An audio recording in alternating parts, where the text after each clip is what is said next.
The South Dakota Stories, Volume 4. I remember wondering why I'd ever visit South Dakota in the winter.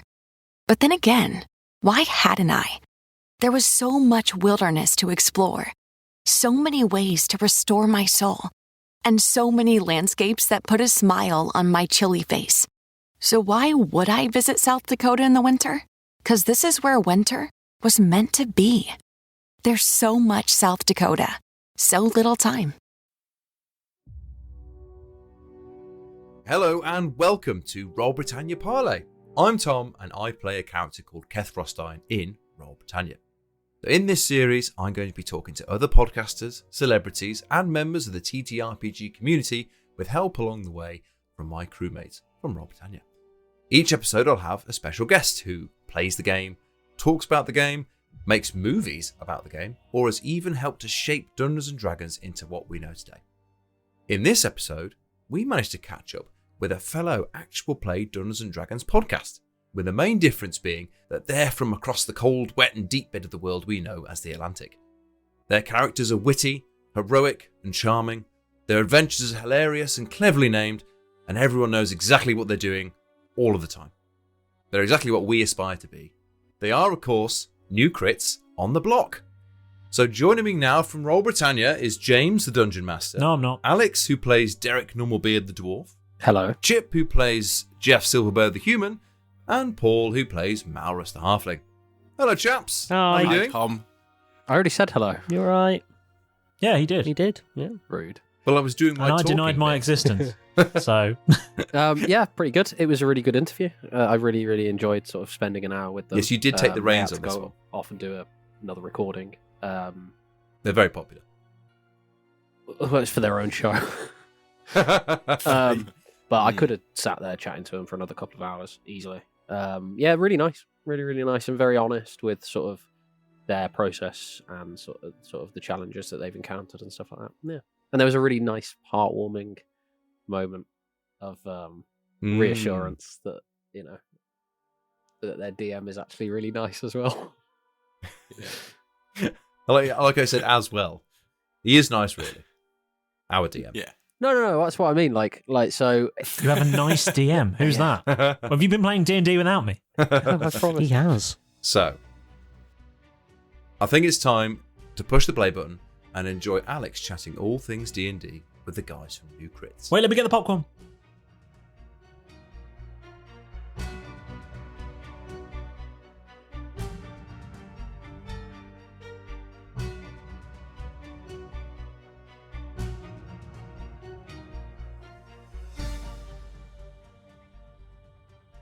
Joining us this week are two members of the most intellectual D&D podcast around, having featured in adventures such as Eyes Wide Butt and Release the Kraken. Yes, from all the way across the pond, it's two D&D comedy podcasters who are possibly the closest to us here at Roll Britannia in terms of the insanity of their show. It is, of course, Jake and Ben from New Crits on the Block. How are you, chaps? Good. I'm doing great. Thank you. Intellectual is Accurate. No, accurate. accurate. Yeah. Accurate. It's what you strive for. As do we. Thank you so much for having us. That's Yeah, appreciate absolutely it. fine. Yeah. We felt that this would be a really nice sort of way for our listeners to get to know you guys. So, for the listener at home who may not have heard your antics, just fill us in on New Crits on the Block, what you guys do and what your show's about. Yeah, I guess I'll handle this one. I am the DM of, well, one of the DMs, I guess, of the podcast, the main DM. And it's pretty much it's like you said, it's fairly close to yours. It's a comedy forward, like D&D podcast where we go off on quite a few random tangents, like scorpion ballets and the like. You can't even remember any of them. There's so many. It's been 4 years since we started. Too many antics. And just recently, we've actually been going through Ben's little mini campaign. He's been DMing for us recently with the Havenport story. Yeah, it's Quite actually fun. set to finish tomorrow. Oh, wow. Excellent. So it will have finished by the time this comes out, I think, because we're recording this on October the 15th. But yeah, definitely go check it out. Is that the first time that you've DM'd, Ben? This is the first time I ever DM'd. I just jumped into it. We needed to take Absolutely. like a little mini break, and from the main story, and Jake was able to fill a couple gaps, and Matt was able to fill a couple gaps.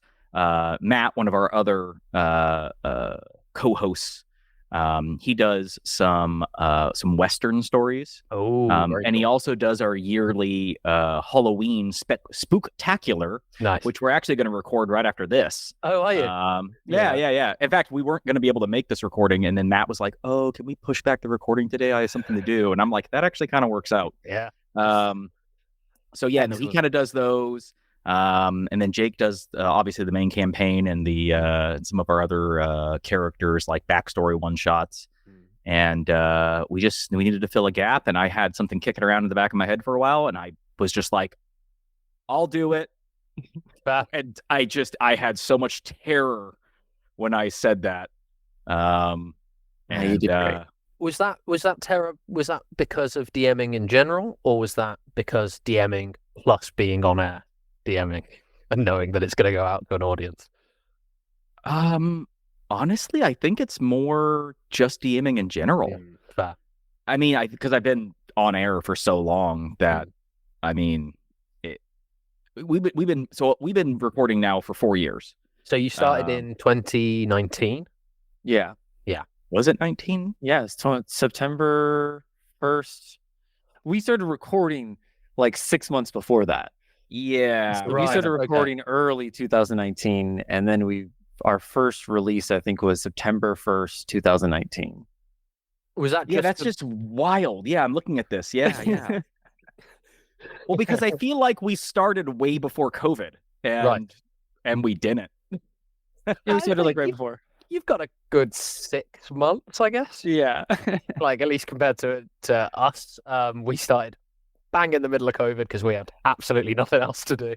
It's the perfect time. Absolutely, yeah. None of us had ever done a podcast before, and except for me, none of the other guys had ever played D&D before, so we kind of just thought, why not? Let's just do both at once.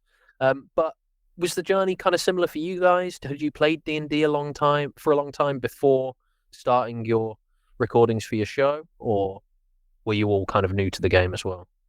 I was born with a pencil and paper in one hand and dice in the other. That must have been sharp. It was tragic. Yeah, very unhealthy. Yeah. For a baby dad. No. Truth be told, I never played true TTRPG, pen and paper or pencil and paper, dice, D&D or any TTRPG prior to starting to play with these guys here. And we were doing that for, Jake, what was it, about like a year before we actually started recording? Yeah. So I would say, I think it was like, it was 2018 when we started, some point, and then we actually started. I think we were. No, you know what? We started a little bit before that because I remember telling you all that my wife was pregnant, and so my daughter's now like 5.5. So it must have been a little bit before that. But oh yeah, I guess you're right. Unless you were just incredibly unobservant for the first 8 months of that pregnancy.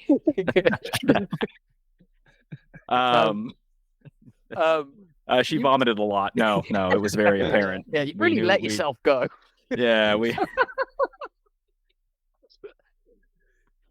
No, but anyway, yeah. So we, although I had played many D&D video games prior to that, using, Dark Sun, Eye of the Beholder for the Sega CD, Dark Sun for the PC, Baldur's Gate 1, 2, Icewind Dale 1, 2. So all the Neverwinter Nights. So you were familiar, I guess, with the sort of lore and the world. Do you feel like that gave you a kind of a good understanding of the mechanics before you jumped into the actual dice-based version, or is it a totally different animal? It's pretty different. I mean, the lore a little bit, but then we kind of do our own story. Of course, so the lore's kind of, you use a little bit of it, but otherwise it's, you take what you want, you leave the rest when you're doing a homebrew thing. The mechanics, I guess a little bit, but it's hard because all those games that I just mentioned, they're almost all real time. Right. So Okay. a lot of the mechanics kind of just get lost. And then, because you're not really using a grid, you're kind of like, I want to put this fireball here. And so you don't have to worry about like the exact size of things. You just kind of make it work. But, a little bit. I kind of got at least like the weapons and all that. But all those games I mentioned took place over 2E, 3E, 3.5, and 4E. So it was always changing. Yeah. Yeah. So we started playing 5E, and I was like, what the absolute hell is this? You can swear, by the way. It's fine. Can you not? No, you can. Yeah, absolutely. Go for it. Oh, okay. You can swear. Okay. Yeah. You can say your fucks and your buggers. I don't think our audience minds. What the absolute bugger is this? Like that? Is that how you do it? Now you sounded like a native. All right. There you go. But Jake, did you mention then that so you started recording on an iPhone? Yeah, well, so we were playing one day, and I don't know whose idea it was, but someone, I think it was my brother's, because it was on his iPhone. He's like, "Hey guys, this is really funny. We're pretty funny. We should like record it." So we literally just put the iPhone in the center of the table, clicked record, and then continue to play. And I think we played for another like hour or something like that, and we stopped it. We all kind of joked. We all went home, and he sent it out to everybody, and we're all pretty much like, "Hey guys, we're pretty funny." Yeah, he's a little narcissistic for sure, but like, no bias. Yeah. I mean, I pretty much think if you have double-blind study to put yourself out there to where anyone in the world can listen to you roll some dice and chat for a bit, you got to be a little bit. You gotta, you kind of have to be. Absolutely. So we did that, and then we're like, okay, so what's the next step? And then me and Matt kind of did a huge, like deep dive, internet searching. The classic dark room, spamming buttons, to try to figure out how do we make a podcast like decent.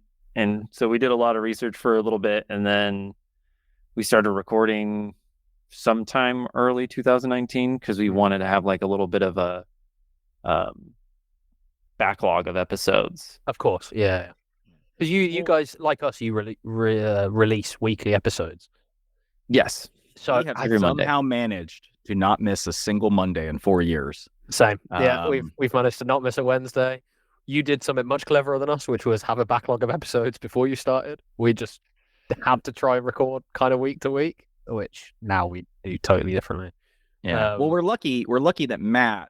So Matt, he is used to be in a band. He used to sing. He has a lot of musical and audio capabilities. He understands sound, and so thankfully that was relatively easy for us. Obviously not for him, but even I guess easier for him to understand. When he actually started recording stuff, he could splice it together. He understood how to get room noise and what to do and not to do. I still remember him yelling about us during the winter when he was like, "No swooshy jackets, no swooshy jackets, no AC."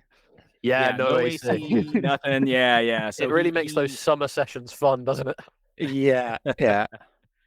It's nothing like putting 5, 6 adults in a room, in a small enclosed room, with no air conditioning. Yeah. So when you how often do you guys meet up for your because I think before the interview started, Jake, you mentioned to me that you're recording online together now. Yeah. But how often, when you were in person, did you used to kind of meet up to record episodes, and sort of how many episodes, I guess, would you record? How long would you record for during those periods? So we do we try to get 4 episodes, and we do usually monthly. Right. So lately we've been kind of our backlog is very much gone now. Right. Okay. It definitely came in handy when we needed it, but so lately we've been kind of doing it like, I want to say, what do you think, Ben? Like more of almost like bi-monthly, like twice a month, doing like 2 episodes, just where we can get them in. Yeah, we've been doing it every 2 weeks. Right. I hate the term bi-monthly because you don't know if you mean every 2 weeks or every 2 months. Okay, fair enough. No, I just recently at work. He's a man after my own heart. Recently at work, we had a really big issue because people were like, "Wait, how often do we do this?" And I'm like, "I don't know." Did you say bi-weekly? Well, the Would that be doctor more wrote appropriate? bi-monthly, so I No. actually don't know what they know because bi-weekly can mean every 2 weeks or it can mean twice a week. Yeah. No, Yeah. it's a big issue when you're dealing with disease Medicine? and chemicals. Yeah, medicine. I work as a nurse outside of Okay. this, so it's I need to not Yeah. accidentally give people the wrong drugs at the wrong frequency. It's kind of sort of a big oopsies. Yeah, that feels more important than how often you record a podcast. Yeah, fair. Yeah, but no, it's we lately have been doing it more frequently. So we used to actually, there was a little bit. Okay, so recently Jake moved, and he moved for selfish, terrible reasons that completely screwed up our podcast recordings, and we still haven't forgiven him. And what he was doing initially was if we were actually flying him out once a month to record, which wasn't so bad when airfare was cheap and he had time. Neither one of those things is happening right now. So when we ran out of time, when I took over DMing and we did Havenport, I just said, let's do it online and let's just see how it goes. And if it's terrible, well, it's my first time DMing. I can just blame it on that. You know what I mean? And we kind of sort of figured it out. So this last, I guess now it's officially 18 recordings we did. We're done. Just a small one shot. Yeah, it was a mini arc. I'm calling it a mini arc. Those are done via Roll20 and via Discord. Yeah, well, we use Discord to hear each other, but then we record independently via Audacity, and then Matt syncs all those up. That's how we're doing it now. We sort of did it the other way around, where obviously because we started during the pandemic, so we had quite a few. Like our first sort of year was remote. We were recording through Facebook Messenger, which had its benefits and drawbacks, but we were all also recording independently. How do you guys feel? The sort of what do you feel is different? And do you find it, obviously it's easier in a sense because you don't have to fly Jake out, but do you find that there are more difficulties recording it remotely? Because when we first got together and we were all finally in the same room together, we were like, oh my god, we've been doing this on hard mode. It's so much easier in person. It is a little bit more terrifying in the sense of if some technical issue happens halfway through a recording, it's just like oops. Where do we go? There's a lot. There definitely is a little bit more of the concern of like issues arising, someone not recording something because we're in person. Matt is pretty much just like on top of everyone, like, hey, you like, because he has control of the whole like all the recording. So I know all of us never had to worry about clicking record. Yeah. Now, every time we click record, every single one of us is like, yes, we are recording now. I can see lines moving. It is going. Every single recording since we started doing it, because we are all just a little nervous that something might happen. Well, we actually in our last recording had a situation, or the second to last recording, where two of our people, they're in the same house. And one of them plugged in an iPad middle of the recording he's like, oh, my iPad's getting low on power, better plug it in. And for some bizarre reason, that completely shut off the other person's computer. Yeah. And they're not connected. That's not like, it was just this weird like thing that just, I don't know. No more internet for you. Gone. Yeah. Electricity. Not even like full blown computer off. Oh, wow. And so we're like, what happened to her? Because we're recording these individually on our computers, and then we send the files to Matt, and he just slaps them all together, which is nice because then he can silence certain. He has all the isolated microphones, so then he can adjust each one independently. So if I'm a little quiet or if Jake's a little loud, whatever the case is, we can tweak it. It can also mean that you can just lose your complete fucking recording middle of the episode. Yes, you can. And that's what happened. And thankfully, Audacity actually kept the backup.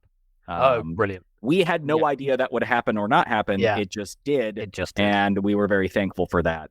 We've been in the situation. Oh, yeah, thank you, Audacity. We've been in the situation in the past where either somebody's mic was set up incorrectly on their end, so we've had to go in, and I've been guilty of it once. I think I had a problem, but I've had to go in and revoice an entire episode. But fortunately, somebody else's headphones were up loud enough where I can hear what I said at the time. There you go. So it's kind of like weirdly trying to sync it up. But yeah, so obviously you've had quite a natural then journey from playing D&D as friends to recording it and producing a show.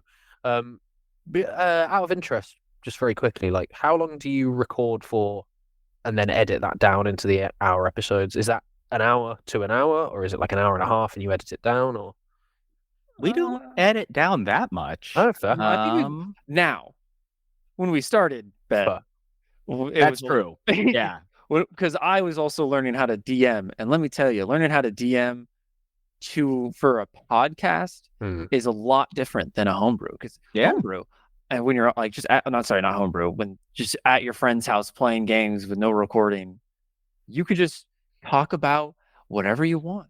You could spend an hour talking to an NPC, haggling. Not as fun to listen to on a podcast. So learning that. I think before, it would probably be like an hour 10, an hour 20. I was gonna say, I think initially it was like an hour and a half, and we cut it down to like an hour. Yeah, we're pretty on point now. Yeah, we're pretty good. I think you all kind of learn to feel each other out, right? So like, when you first start playing, you kind of don't know how to like feed off each other because it's very much so improv. I mean, it's just improv. Yeah. It's just improv and math. Yeah. And none of us have taken improv classes. Or math. I don't remember my math classes. Yeah. I never passed geometry. I didn't and pass so either. Yeah, it wasn't my skill set. I didn't get to it.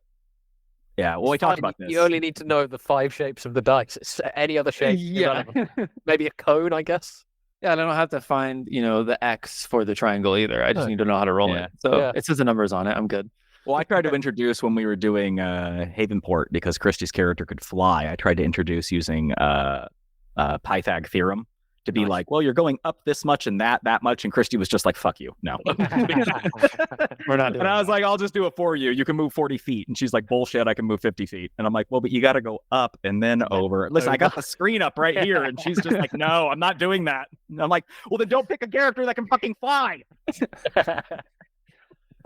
So obviously, like, you guys have mentioned that you've changed, you've become a little bit more kind of conscious of the pacing of your episodes as you've gone on, and therefore had to edit out less. How else do you think that kind of recording you playing a game with friends and stuff like that, and how do you think you guys have sort of changed as performers or as podcasters over the 4 years that you've 4.5 years that you've been doing? I would probably say the role playing for the like DM, you're kind of forced to role play everything. But as far as like players with them, just the journey of watching everyone really get into like the emotional scenes and stuff like that, because we've been kind of I've been kind of, especially Ben's character Catan has been on a rough emotional roller coaster the last few arcs. And just watching them kind of like, not really. It's good content. Okay, Ben. What did he do to you? What made you have a emotional roller coaster? You'd have to listen to find out. Good. Really nice. Let's see. How can I not give away any spoilers? Just a lot of like it was a lot of impossible to win scenarios, a lot of choices that have to be made where you're like, do you want to give up something really important or give up something really important? Yeah, there was a lot of that, and then it was like like impossible decisions. It's a lot of that, like, and then he just stares at you where he's like, well, what are you gonna do? Yeah. You've had choice after, like, Sophie's choice after Sophie's choice. We've been through similar ringers, and it's fun, but it's also heartbreaking, which is how we like to balance D&D.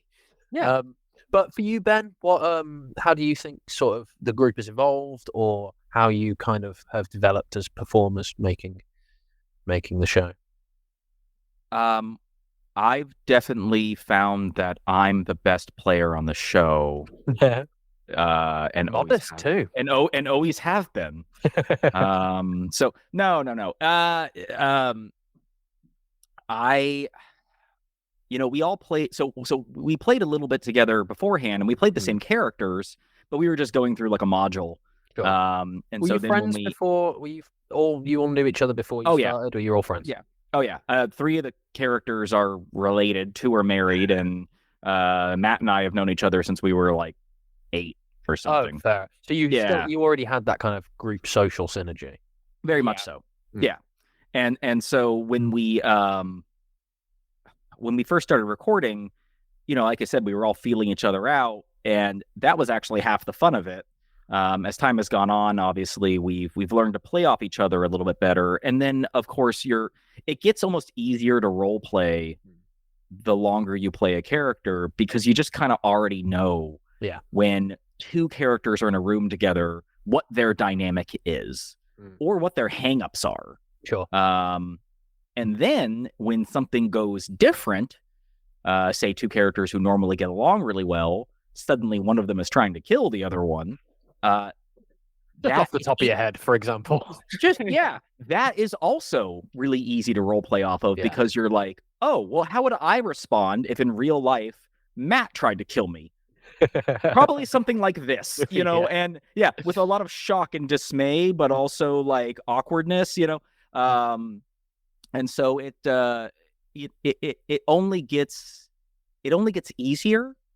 But I think at the same time, as we're nearing the end of this story, and we've done a couple other stories and got to play new characters, you forget how much fun it is to make a new character, So I'm kind of looking forward to this ending. And Jake, if you just want to TPK us, it's coming. It's actually very possible, because we've all had some opportunities lately to make new characters, and that's been fun because you get to feel them all out again. Yeah, it's almost like being in like a new relationship. You know what I mean? Where you're just like, oh, it's so exciting. Because it could go completely fucking wrong any second now. Yeah. Or right, I have no idea. And I'm sure as you've played the same character, because like myself, I've played the same character, but in that time I've been like, oh, this would be a fun character to play. That would be a funny character to play. Or you see like a film that comes out, or you watch or you read a book or something, you'd be like, oh, actually, that character can translate quite well to D&D, but I'd quite like to put this sort of spin on it, so I can see where the enticement to make a new character comes from, That is exactly why I like being a DM. All those things you just said, I just do that, but they're NPCs now. Yeah. I'm like, oh, this is a really funny voice. I want that. This guy's hilarious. Yeah. See, when I did Havenport, I didn't love any of my NPCs. I mean, they were necessary for the story to progress, and I maybe liked introducing their build or their concept in the world, but I wasn't like, I feel so bad I never get to play Sabi again, or I never get to play Mrs. Havasset again. No, it's like I love making a character and just making some mechanically bizarre broken character who is just John Rambo or whatever. Yeah. I play John sometimes I play John Rambork. He's Rambo, only he's an orc. And he's a barbarian rogue build, which is what Rambo is. Yeah, absolutely. Absolutely. And as soon as, that's done, you have something else lined up. It was a lot of fun DMing because I got to see Jake be someone finally. How was that transition then for you, from you DMing to then being a player? It's much easier, isn't it, to be a player? Yeah, it's a lot easier to show up and play. But I think so. The first few times when I was like a player on the podcast, it pretty much exclusively was when we did the Halloween one shots.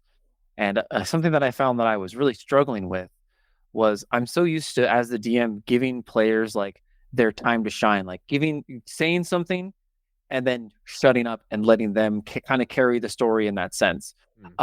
Not as good when you're the player to do that, because then you're just not doing anything. Yeah. So the first few times I was playing, I definitely was either one, way too just kind of like rambunctious about doing like really stupid things, and then not, after saying something really stupid, just being quiet, Right. and letting them all play and being like, oh, that's right, I'm a player too.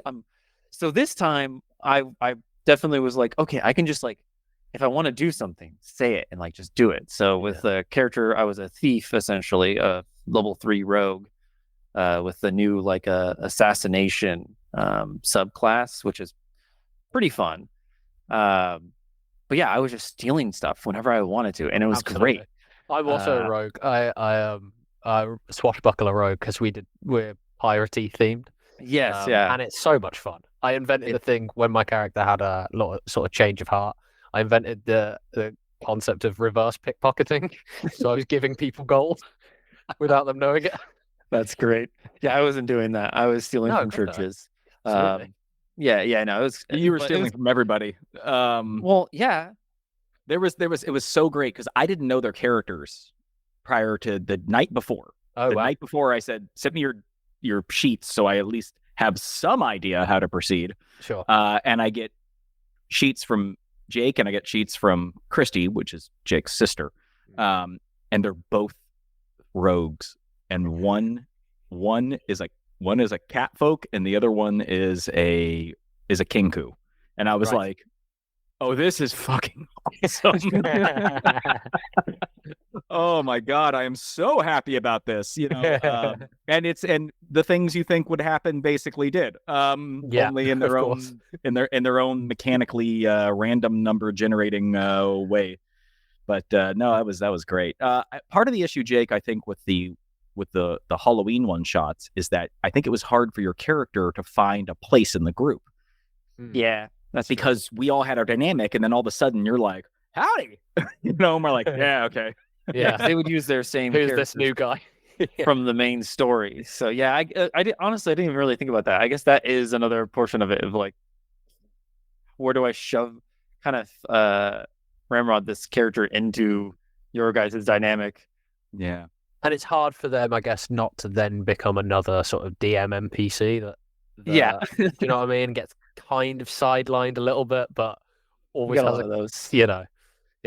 Yeah, same. So they always have a good spell in their back pocket to get us out of any trouble. But as I'm sure you know, at the end of the day, at the end of the recording, as long as the story's good and it makes you laugh or sometimes cry or do both, then you're happy. You're happy with the outcome. And so that's I think that's the big difference about playing in a home game versus a podcast, is that when it's being generated for entertainment consumption, you do have to kind of think about it a little bit. Like when I was doing Havenport, I was trying really hard to not fudge any rolls. And I kept saying, I didn't fudge a single roll. That's just what happened. And it was the truth. I'll come out and say it, except for one time, I just let something die. Yeah. It shouldn't have been dead. I knew it. It was in that final episode. There was a magic missile. The thing technically still had 2 HP left. And I was like, fuck it, it's dead. Because I needed to clear my initiative tracker and get the story to be an hour long so that people didn't completely tune out. Absolutely. And so I was just like, it's dead. It's not going to kill anyone. It's dead. Yeah. But I think those aspects are quite important, as not only like, again, it's slightly different from a home game. And as a DM, I was actually explaining to a friend of mine the other day that I'm aware of a monster's HP when I'm DMing, but if it makes narrative sense for it to die, or like it would be a cool way for it to die, then I'm happy to kill it off early. But if they're still having fun fighting it, cool, go ahead. But I think what the fudge that you did kind of speaks to that aspect of the difference, or the sort of synergy, I guess, between playing D&D but also being an entertainer and having to think about, the hour session and whether the audience is going to continue to respond, and if it would be a nice conclusion to kind of kill it off a little bit early, which I don't think there's anything wrong with. It's actually kind of interesting because I've been doing a lot of research into Pathfinder, because I'm thinking about trying to make these guys do Pathfinder in the future. Jake just gave me a look. None of them want to do it, and I don't care. I'm going to make them do it. One of the things actually, I would have fun to trying a different system because I've never played another role playing TTRPG before. I've only played D&D 5e, so it'd be fun to try something different. Yeah, it's very similar, but in Pathfinder in the 2e core rulebook, they actually say if a fight's over, you can just end it. Yeah, that's actually part of the rules. They're like, if you want to just be done with this because that monster is not going to kill any of your players, and it's just a fucking slugfest for the next 45 minutes, you can just kill it. Feel free to let it get a lucky hit on someone, do a little damage to make it worth your time, and then they can just kill it, and you can just move on. Because they kind of acknowledge that, like, there are times, the old joke, a 10-day travel takes 10 minutes and a 10-minute, combat takes 4 hours or whatever. Yeah. Where it's just like, sometimes you're just like, it's done. The part, what you needed to get from this has been got. Yeah. Yeah. I totally agree. I think that broadly comes under that kind of the old adage of the rule of cool, right? Like if it's cool and it would be, kind of pointless to continue, carry on ahead. Actually, that brings me on really nicely to sort of my next question, and we kind of touched on it a bit. How do you guys balance the idea of like your comedy and the tangents that can lead you down with keeping up a pace? Because I know that even still now, from time to time, we sort of go down this rabbit hole of like, this would be funny to talk about, and here are some jokes. But we do need to keep the story moving forward. I wonder if you guys have had any of those kinds of moments. Oh, all the time. Yeah. Literally every episode. It is both a very fun thing to joke around with friends. Yeah. It is also the bane of my existence. I have probably changed how I write episodes drastically from when I first started. I would very much do it like a pre-made module, like, okay, they're going to go here. If they roll this, they're going to see this. Oh, and when this happens. And I gotten to the point to where now I write it like a episode plot line. Right. And like with different varying, like here are all my plot points I need to hit. And I even started writing, and I've gotten weirdly good at this, guesstimating how long it's going to take them to get through that, with the mindset that there's probably going to be tangents interjected in there. Sure. And it always takes longer. It always takes longer. But I've over the 4 years, and I think probably the last year and a half, I think is where I've gotten a lot better at like working with the episodic structure. Like I've finally gotten good at like ending on a spot where I'm like, that is so great. Chef's kiss. I love it. But because before they'd be like, Matt would like kind of give me like the 50-minute mark, and I'm like, you're in the middle of a field. Yeah, like on a clear sunny day, and everyone's happy having a picnic, and you're like, decided to have lunch.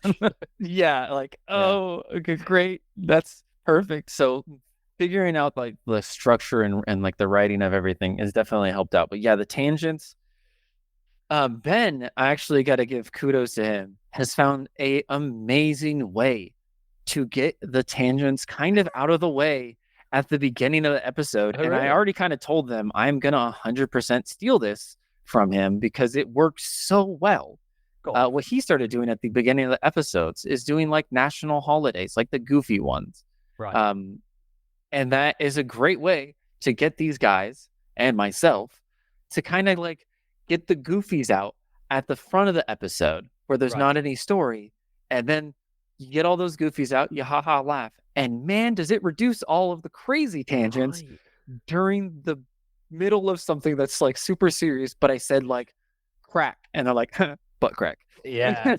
It's like, I think that's where the D&D meets the sort of improv comedy, right? It seems like is it an improv exercise that you've taken from somewhere else, Ben, or is it just something that you decided to do on this fair at the moment? There's shit I steal from other podcasts. No, the national holiday thing I didn't actually get from another podcast. I did hear a podcast mention like, oh, today's this day. It was like a one-time thing, and I was like, what day is it on my podcast release day? And that just kind of started a thing I just started doing. And what I do is I try to take like 2 or 3 funny ones and one kind of serious one. Sure. So I'll be like, oh, today is National Roadkill Day. And then somebody will say, like, you're supposed to eat roadkill? And everyone goes, ew, that's gross. And then we go on a big long thing about it. Sure. And then at the end I go, and it's also like, national equal Nurse pay Day. day. Yeah, Sure. it's like equal pay day. And I'm like, hey guys, just a reminder that it's 2023 and we still don't pay women as much as men. Yeah. And we have no a holiday dedicated to it and we have no fucking excuse for this. You know what I mean? Like the internet exists, cell phones exist. People know, everyone knows. We're not hiding it. Yeah. And we just do it anyway. So that's Got kind of a not holiday cool. dedicated to something that should just be fact. Yeah. Yeah. And so it That's kind fair. of, and it also sort of puts everyone back into like a serious mindset, like right before we start. That's really clever. That's really clever. I'm a clever guy. Yeah, you are. As I mentioned, I'm very intelligent and I'm very modest. And the best at D&D as well, is what I've heard from a reliable source. Yeah. From somebody who's very intelligent, so you can't be wrong. You did call us intellectual. That might have been your bad at the beginning of the episode. No, absolutely. You've just proved it. I think just given that we're, in the sort of region of discussing kind of like format and how you guys have adjusted to kind of the way that you run your show, do you have any advice for either improv comedians or D&D players or people looking to kind of start their own TTRPG podcast and sort of things that you wish you'd have known when you just started out? I get the biggest thing is always just start it.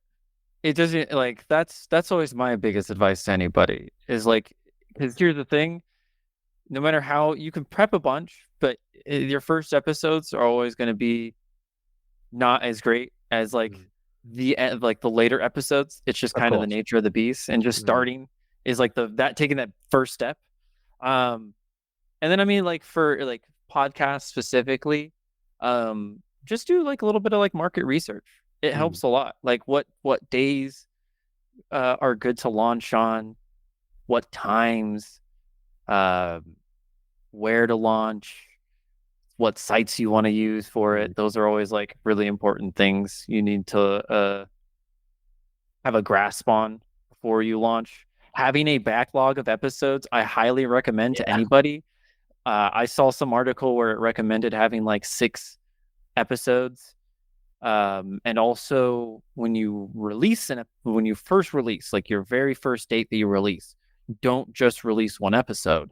I believe we released 3 on top of and I think one I didn't really consider the episode. It was like the meet your party, here's the characters. So we released that and then 3 actual episodes, and that will like help you jumpstart a lot faster, because whereas like, you start off with 1 episode and that's all you did, and say it's your session 0. So you release your session 0. Okay. You got a listener, he listens, and now he has to wait a week to actually hear any of your content. He might not come back. I mean, of course. Netflix figured it out. People want to binge. Yeah. People want to binge. I mean, because that's usually how our availability of time works. It's like, well, I have nothing to do for 6 hours on this day, so I'm just going to punch through it. Or I have an hour every day while I'm driving or something. And so like, out of sight, out of mind. If you have enough content and you can give them some plot hook or some interest or, something to relate to, then they're going to keep coming back. Of course. But yeah, you do 1 episode and everyone's kind of awkward and nerdy and everyone's like, oh, well, I think I can do this thing. Maybe. How do you feel about that? Everyone's like, meh. Yeah. Yeah. Especially when it's so saturated. Yeah, it is. All these other podcasts, you got to be able to kind of get your foot in the door. Yeah, absolutely. And create content enough for people to want to listen to, because once they've listened to 3 episodes, then the likelihood is they're like, I really want to listen to the 4th one, and then they'll come back. Whereas if there's just 1, you're like, okay. I mean, in our first 3 episodes, I think Jake did a really good job in our first 3 episodes of having like, episode 0, meet the party, say hello, but it was like everyone shows up, you have a little bit of hijinks, there's a combat, you have some travel episodes, some talking, some more get to know the party, how do they behave outside of combat, and then another combat episode that was just wild, all kinds of funny bullshit happening, And so he set up those first 3 episodes really good. When I did Havenport, the first episode was basically me just giving shout outs to all of our listeners over the years. Nice. And kind of showing off my world. So, but we were already 200 episodes in at that point. Yeah. So I don't have to. That's a lot. Well, it's really long. It is a lot. Yeah, we're approaching that. We recorded our 200th a couple of weeks ago. Now, are you guys still in the same campaign at the 200 mark? Okay. I don't feel as bad. Yeah. We go through different arcs, so we do like probably like 12 episode arcs maybe. Yeah, I've tried that. We had one, I think our longest arc was like arc 7, which was like 22 episodes, I believe. Yeah, maybe 24. Arc 7 was really long. I'm actually looking at it right now, and it was 28 episodes. 28 episodes. I think so 28 weeks. Yeah, 28 weeks. Yeah, that one should have just been 2 different arcs, but it's Ben, let you know that arc 6 and arc 7 were supposed to be one arc. Yikes. But you know what? Back to something Jake said a little bit ago that I 100% agree with, which is that if you want to play D&D, or you want to record D&D, or you just want to do anything that has to do with D&D, TPRPGs, Call of Cthulhu, whatever, Pathfinder, just do it. Just hop in and start doing it, because it doesn't have to be perfect. For one major reason, and that is that it's all fucking make-believe. Yep. You can just change it as it goes. It's not like you started reading a book and the end is already set. Yeah. It's not. Anything can happen. Literally anything you can think of can happen. That is literally the game. Yeah. So as you're going through, for example, my final combat completely changed like the day before the episode. I was like, this final combat is boring. I don't like the way it's happening, and I'm changing it completely. And I did. And it turned into 4 episodes. But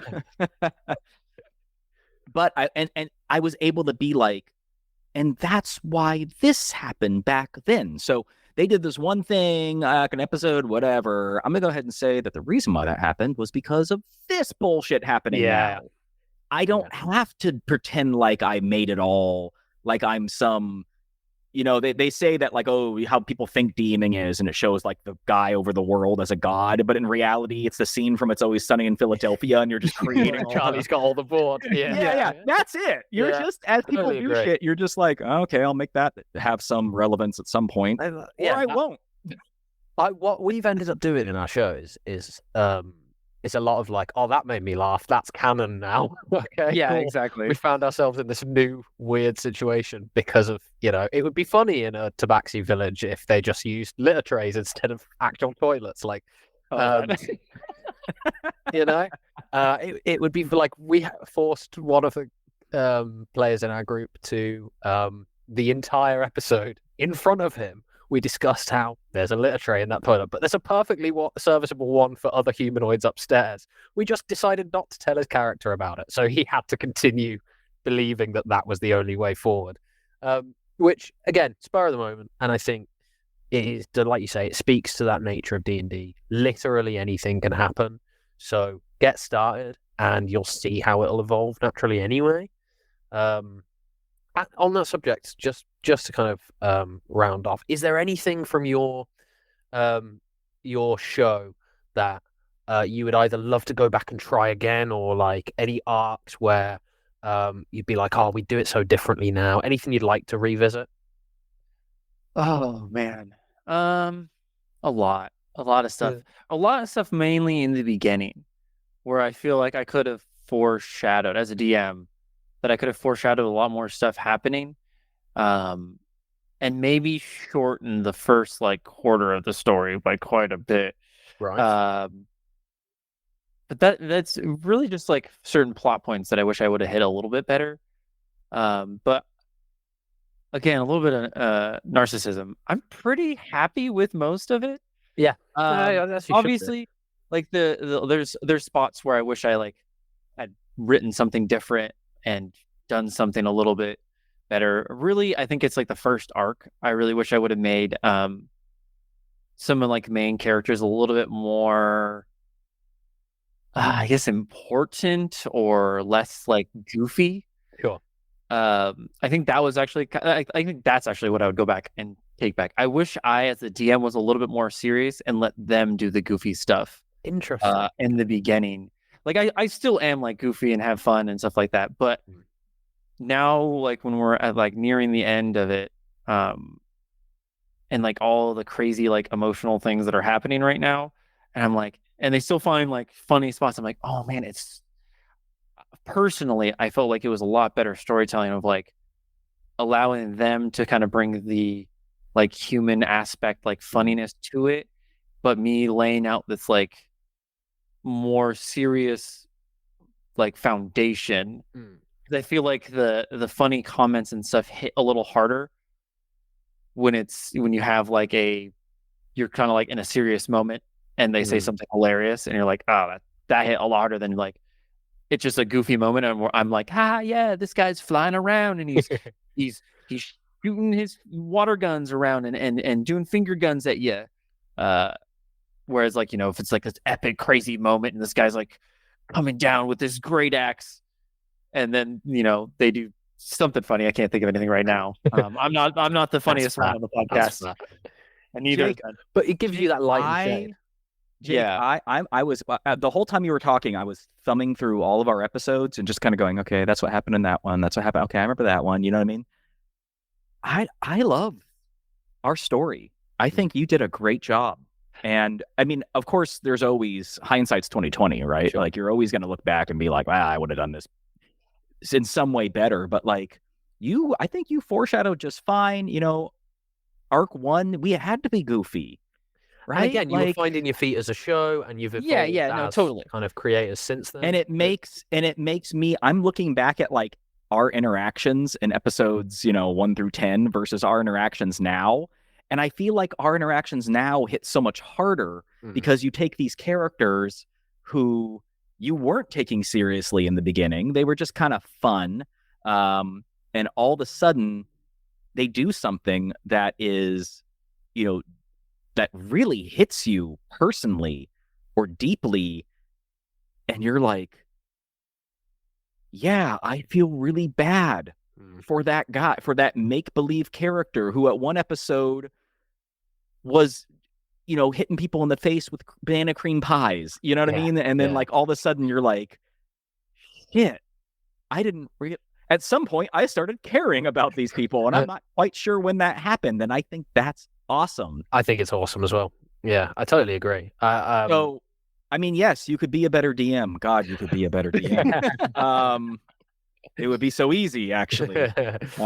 No, I really love what you've done. I really enjoy our story and everything. And I look back, 200 episodes, 180 or whatever when you add all the extra fluff in there. And it's good. Yeah. And I'm proud of you. Yeah, and I think you should be proud of yourselves for. And Jake is crying right now for everyone there at home.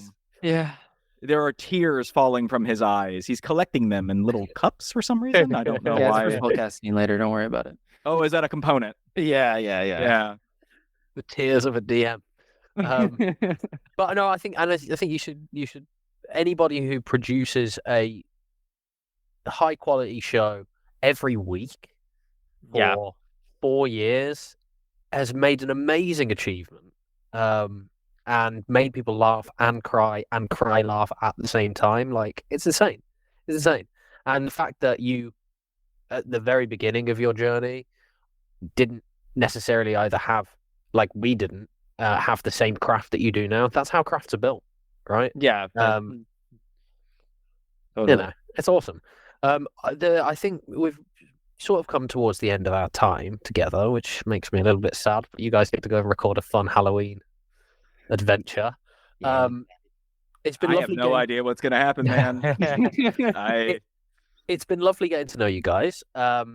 What other than the Halloween special, what future goals, what future plans do you have for New Crits on the Block? I guess that one's for me. Campaign 2. Oh, Number 2. Pathfinder.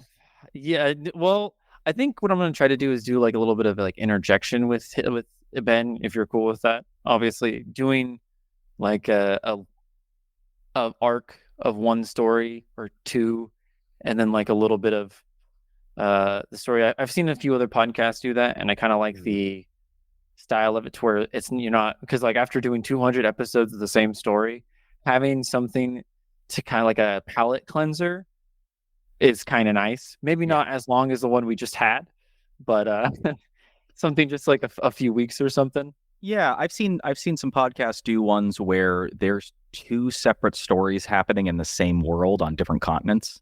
Yes. Yeah, I don't know about doing that one, but that sounds like a lot for a DM. Like a lot. Well, it's just the idea that you just tell one story one place and one story the other. And you have 2 different DMs doing it. You can kind of snap back and forth between them, different arcs. And then all you got to do is have the 2 DMs at one point go, how the fuck is this going to line up? And then you kind of just sort of figure it out. I mean, that's something that we could look into doing. I unfortunately, as much as I enjoyed DMing, I just don't have the time. I'm very, very busy, which is good, but I'm thinking, in about maybe 10 to 12 years, and my children hate me for no reason because they're teenagers and they don't want to talk to me, then I'll have all the time in the world. But they are very much so reliant on me 24/7. As soon as they can feed themselves. They still can't. That's why I was late today, is that I was hand feeding them. So no, I mean, I would love to do some more of this. Havenport was kind of designed to be like, just a little like, here's a world I had an idea to create, and this is sort of its pilot, the 18 episode pilot, which is short for D&D podcasts. Right. Yeah. And we'll see if that ever comes into fruition at any point. But, I don't know. Obviously, we're going to finish the campaign. I would love to see more of Matt's Western stuff. I've only listened to it. I've actually never gotten to play. I know. I want to introduce you into it. Because that's been so much fun. Westerns are always a good time. Yeah, and oddly enough, D&D converts into a Western relatively easily. Oh, gotcha. Yeah, right. Yeah. You just make the weapons. You literally just flavor it as like a dagger is a pistol and this is a shotgun, and you use those as the dice. Yeah. It's they're all surprisingly so we could do more of that. I don't know. I want to do some seafaring stuff. Cool, for sure. Yeah, I've had this idea after I watched I wish I remember the name of the anime. I think it was like Shield Regalios or something like that. Really old one. But they had this thing where like they had schools that were on different like platforms, like giant cities that the whole world was just like water, and there's these giant like platform cities that would go around, and every so often they would like meet up with another one and fight for resources. You mean the movie Waterworld? Yeah. Never seen it. Really? Nope. You've never seen Waterworld? Where dirt is like the most valuable resource on the planet because you need it to grow shit, and it's all at the bottom of the fucking ocean, so it's really hard to get. No, I've never seen that. But You've never seen Waterworld? What the hell is wrong with you? I haven't seen a lot of things. I don't want to hear it, Ben. You haven't seen a lot of movies either. Yeah, but at least I'm aware of them. Yeah, but you got to admit, Waterworld is a terrible film. Bad. It is, per my understanding, it is the most expensive movie ever made. Really? I think. I'm gonna Google this shit right now. Maybe when it was out, like equating for like inflation and stuff like that. Because I'm a Marvel movie nowadays. Come on, like billions of dollars. But yeah. But so I think that's the future is obviously just is ending this podcast or not podcast the campaign. Spoilers. And then hopping into what I've had a few ideas to mess around with, but I'm pretty excited to have them start a new campaign with like new characters, new ideas, get rid of my thousands of DMPCs and start over again. Are there any NPCs that you've or concepts that you've thought of and gone, I'm not going to use that for this one, I'll use it for the next one? Oh yeah. And a lot of it is mainly because of the fact that I have so many of them now. Sure. To the point where like I'm prepping for like the end, scenario where like a lot of the DMCCs and stuff like that come back, and I'm like, oh my god, it would be a whole episode of me just having them come through and like reintroducing like an end game. yeah, exactly. Like the Avengers assemble, but the actual players aren't there. It's just the DMCs taking on the last fight. You doing voices for an hour. Yeah, but definitely I've had some. I feel like a lot of it is like the kind of like the big bad evil guy concepts. Sure. That I've like really liked, and I'm like, oh, but that would work it would work, but it would work so much better in a new a whole fresh story where I don't have to like figure out where they fit or like why they're there. Yeah. Like that was one thing I've like, I'm gonna just put this guy here, and I'm like, oh, but why is he here? Oh, I think that sounds really exciting. And I can't wait to kind of listen to what you come up with in your next adventure. But our listeners, where can they find new crits? Oh, I'm sorry. Did I miss something? I was Googling Waterworld. What happened? I was just it's fine. We're ending the episode. Oh, okay, got it. He was giving me hot DM tips about what's to come next in your adventure. It's fine. Good that it's a good thing I wasn't listening. Yeah, because then now it's exciting for me. You can find more and all of our content by going to our link tree at linktr.ee/new crits on the block. And that'll give you a list of all kinds of stuff. It has links to various places you can listen to us. It has a link to our Discord. It has a link to our merch shops. It has links to our music, which I have to ask Matt to update the SoundCloud because he has all of our custom music too. Cool. As well as any other goodies we might be putting out anytime soon.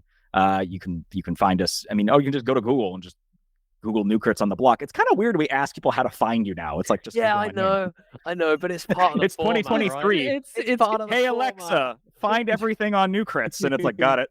But yeah, you can find us on Spotify, Google Podcast, Apple Podcast. Although Stitcher. Google Podcast, I hear, is being YouTube taken apart. music's taking it. Yeah. So not there. Okay, well, Spotify is the easiest one, probably. Apple, if you got an Apple product. I feel like it's pretty much Spotify if you got an Android, Apple podcast if you got an iPhone, and then you're pretty much there. Yeah, we're all in the Discord. Absolutely. There's a link in the link tree for that as well. They were just all there goofing around most of the time talking about Facebook, Instagram, TikTok. It's all New Crits on the Block. It's all New Crits on the Block. So if you want to check out New Crits on the Block, I've massively enjoyed talking to you guys. It's been fantastic. They release an episode every Monday. Check them out and join their Discord. Get involved in the conversation. Thank you for having us, man. I appreciate it. That's absolutely fine. It's been lovely. And we'll have to get you over this side of the pond, or for us to come there and link up and do something in the future.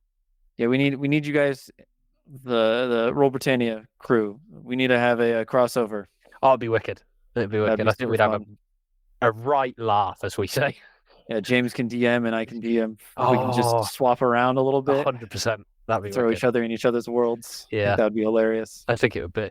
But thank you so much for joining me, guys. And really good luck with your Halloween special. I hope all of you die or none of you die. No in between. No survivors.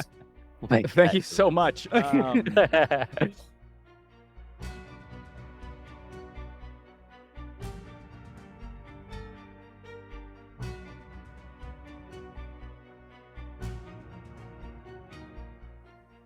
Well, I think my favourite part may have been what the bugger, after Alex said that Ben and Jake could actually swear. Can I second that? I have it written down on a piece of paper in front. Well, it's a letter from Google that has some offers on it, but I wrote it down. What the bugger? That's one of my. It literally says "What the bugger." Yeah, that's funny. But that's just me. What did you four take away from that? Paul, what did you think? I thought that they're pretty similar in the way that they started to us, kind of, really, absolutely. and the way that they sort of continue to do what they do is similar to how we do it. So I thought, very sort of similar beginnings and how the show's structured, it was very good. It was good to hear how they went, and still are, I think, going through the same sort of trials and tribulations of trying to get everyone together. They did it the other way around. They did it the other way around, Chip, didn't they? I like the fact that we sort of did it on hard mode in comparison to them. Like Alex was saying, that in the way that they've gone sort of flip mode. They started in person, the recording styles more so is the fact that they started in person, did it all together, and now they've had to sort of go to the online recording, not together as much for that sort of reason, and it does take us something away from it. So it does feel like it's harder to read. You could have internet lag issues, all those kind of trials and tribulations that we went through right at the very beginning, going, "Oh, this is just how it is," and now we've almost found it like, hang on, there's an easier route. Hang on, what's this? Secret passage? In fairness, though, it would have been illegal for us to do it the other way around. Yeah, we were definitely constrained by law. Quite literally would have been fined heavily by the constabulary should we have tried to do it the other way around. Wine. Yeah, that's true. Join the Conservative Party. Yeah, we could have made. It could have had a party. Yeah, no. If we'd have formed a business earlier, if we could have called it a company meeting. Yeah. It's fine. Apparently. But on that subject of things that we went through that they've also gone through, I have to say I really related to the story about them losing big chunks of recording. Yes. Because every single one of us has done that. It's so painful. Yeah. And this is why we now have so many redundancies and why it's so much better to do in it person. Yeah, as a group in person. Because if it all does go wrong, we would just do it I do not miss again. having to listen to the echo from somebody else's headphones to figure out what I said, to then revoice what I said. Yeah, the fact that every week James is telling us off for having bleeding from our headphones, and then there's that one week where you're so grateful that just someone didn't listen that week, and you're like, yes, I can hear. That's why I'm very considerate, and I keep that. You're always really good at that, Tom. Yeah. So it was great for you all to totally ignore me for that one time. That it was really useful to have my entire voice audible through someone else's microphone. It was. I really enjoyed it because it was a proper, almost like podcast to podcast, comparing notes on how to do it. Very much so. I think I really wanted to approach it from that angle because knowing what I did about their show, having listened to a few episodes of their show, it did feel very much similar vibe. And it was interesting to know that they were playing a game before they even sort of started, and then their kind of recording came out quite naturally from just like an iPhone or whatever it was in the middle of the table. And I just really wanted to sort of drill down into what their process was like and kind of how they feel they've changed, I guess, as performers over the course of the show. The one thing that I did find really interesting that we've done a couple of times with things like the April Fool's episode with Chip is that they obviously do then slightly shorter arcs and they rotate DM stuff, which I thought was quite an interesting way of doing it. Just given the fact that they have different characters and kind of different, you have to be a very different type of person, though. I think so. Yeah. From my experience, to DM properly and to DM well, and for a show as well.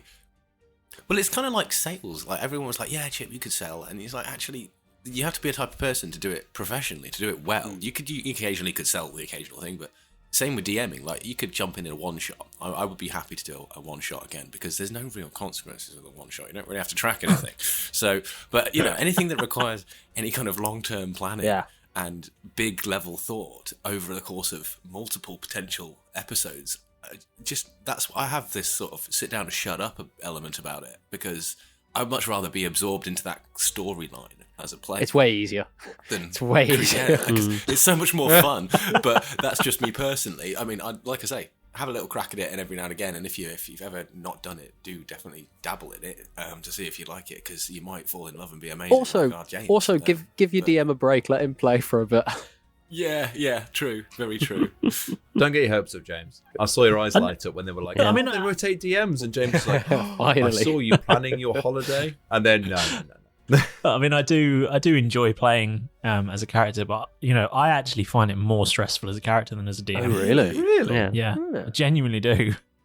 Good. I think it's that I mean, as much as I have no clue what the hell you guys are going to do, there's a lot more tools at my disposal to cope with what's going on as a DM than as a player. You're very limited in what you just have to, you go along for the ride a little bit, and I quite It's like the simplicity I like. being. I like being not so much at the helm, but because I think especially with you four, it's difficult to really steer anything It's like anywhere. fighting the wind. But maybe at least looking at the map. Yeah. That's fair. Why would we want to do that? Yeah. We're just never True. used to That having is very maps. true. You set us up so early on with you refused us with maps, or we occasionally just had to beg you to get a map, and now it's like, use the map. No, we refuse. We will not be signposted. Well, Which works great for our show about piracy and sailing. yeah. Yeah. well, chaps. Thank you ever so much for being here. And thank you ever so much to New Crits as well for taking the time to talk to lovely Alex. Yes, and thank thank you very you much for, so much for fantastic listening help. and for all of your support. So look out for the next episode of Parley. But if you simply can't wait to hear more from the crew of Roll Britannia, then you can find us on all good podcatchers out there, Apple, Google, Spotify, you name it, where we have new episodes coming out every Could you do that Wednesday. again? Because you said gap. Yeah, I know, because I read Apple and said Google. Leave that in now. Yeah. I saw it, yeah. Don't worry, and, we'll edit that out. Yeah, there you go. Thanks. That's Yeah. it. I'm going to do it again for the ladies and gentlemen anyway. And for pride, yeah? Look out for the next episode of Parley. But if you simply can't... Look out for the Put your next teeth in. episode of Parley. Take 3. But if you simply can't wait to hear more from the crew of Roll Britannia, then you can find us on all good podcatchers out there. Apple, Google, Spotify, you name it. Where we have new episodes coming out every Wednesday. Not only that, but you can check out our Patreon, our merch store, and even drop into our very active Discord server. All the links are in the episode. I'm hearing a lot about this So it's Gapple goodbye. podcast. I didn't say it again. Up and coming. Just Yes, hearing some James? buzz about it. Just to nitpick a little bit, if we're gonna go into this whole redoing outro things, can we use some more relevant podcatcher names other than Google? Because given that Google has announced that Yeah, they're that's a good canning point. it, It's a good spot. What would you like me to put in instead? I don't know. Amazon? YouTube, Podchaser, Amazon, Good Pods. Take out, yeah, You know. take out the Google one. Good Pods is good. YouTube, Amazon. All of them. In space, but in the same time frame that it would take you to say Google. Yeah. Podchaser, Spotify, you name it. Tuesday. Okay, come on. One more Tom, time, mate. Take Come 4. on. Come on, Tom, you got All this. of these right. are staying Ready? in. Take 4. Take 4. This is it. I'm feeling you, man. Every single one of these is staying in. Oh, Tom, remember, make a bet your on motivation that. is to sell the show. 3. So, right, okay, let me break it down for you. You're a podcaster, right? You've done a really good recording. You've just got home from work. The other 4 guys in your podcast are giving you a load of grief. You've just got home from work. You've recorded a great thing. We've got a meeting to do, and you really want to get this line out. It's really important that you share this message with the listeners. Everyone else So, just seems to be dicking around. in 3, 2, look out for the next episode of Parley. But if you simply can't wait to hear more from the crew of Roll Britannia, then you can find us on all good podcatchers out there. YouTube, Amazon, Podchaser, Spotify, you name it. Where we have new episodes coming out every Wednesday. There are over 190 episodes in the series so far, so there's plenty for you to catch up on. Not only that, but you can check out our Patreon, our merch store, and even drop into our very active Discord server. All the links are in the episode description. So, it's a goodbye from me, goodbye from all of them. Bye. Goodbye. Well done, chaps. Goodbye. And thank you very much for listening to Roll Britannia Parley.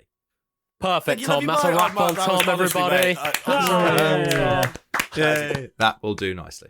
Cool. I mean, you didn't say Apple in that last one, but it's fine. I can edit in. Sports Social Podcast Network.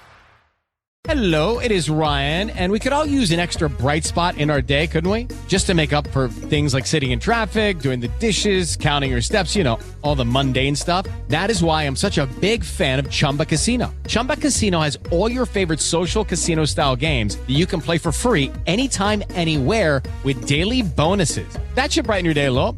Actually, a lot. So sign up now at ChumbaCasino.com. That's ChumbaCasino.com. No purchase necessary. VGW Group. Void where prohibited by law. See terms and conditions. 18+.